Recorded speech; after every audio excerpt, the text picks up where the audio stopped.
Selanjutnya untuk lebih mengenalkan sebuah proses demokrasi terhadap para siswa, sebuah sekolah di Kabupaten Badung melaksanakan pemilihan ketua OSIS layaknya pemilihan umum. Untuk mengetahui prosedur yang benar, pihak sekolah pun bekerja sama dengan KPU Kabupaten Badung.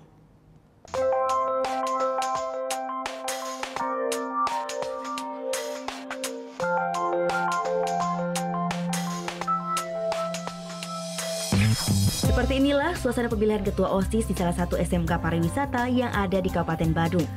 Layaknya pemilihan umum, seluruh siswa menggunakan hak pilihnya dengan melakukan pencoblosan di balik bilik suara. Usai lakukan pencoblosan, siswa kemudian memasukkan surat ke kotak suara yang telah disiapkan.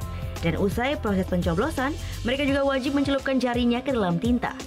Bagus banget, apalagi kita kan di salah satu negara demokrasi. Jadi di sini tuh kayak mengajarkan siswa-siswanya untuk belajar memilih dari sekarang. Kan banyak kayak siswa SMK atau SMA itu kan belum pernah melakukan pemilihan sebelumnya. Jadi kita ajarkan mereka untuk merasakan bagaimana rasanya memilih. Cara pemilihan ketua OSIS seperti ini merupakan upaya pihak sekolah untuk memperkenalkan rangkaian pesta demokrasi kepada para siswa. Mengingat sebagian besar siswa di sini merupakan calon pemilih pemula yang beberapa bulan lagi akan mengikuti Pilpres dan Pileg 2019. Untuk melaksanakan proses pemilihan ini, pihak sekolah juga bekerja sama dengan Komisi Pemilihan Umum Kabupaten Badung. Kalau dari KPU, bimbingannya itu adalah berupa bagaimana penghitungan suaranya, kemudian prosesnya disertai juga dengan kampanye, dan itu juga sudah kita ikuti dari tahun lalu. Jadi kampanye itu sudah kita laksanakan kemarin 2 sesi, karena kita di sini ada 2 sesi pagi dan siang. Diharapkan melalui cara ini siswa mulai terbiasa dan mengenal proses berdemokrasi.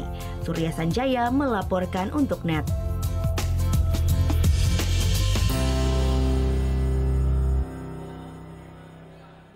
Oh yang beneran? Iya, oke. Nah, udah kan nonton beritanya? Jangan lupa di-subscribe, di-like, dan juga di-komen ya akun YouTube dari Net Bali. Terima kasih udah subscribe. Yang belum, jangan sampai lupa. Di sebelah sini nih. Subscribe.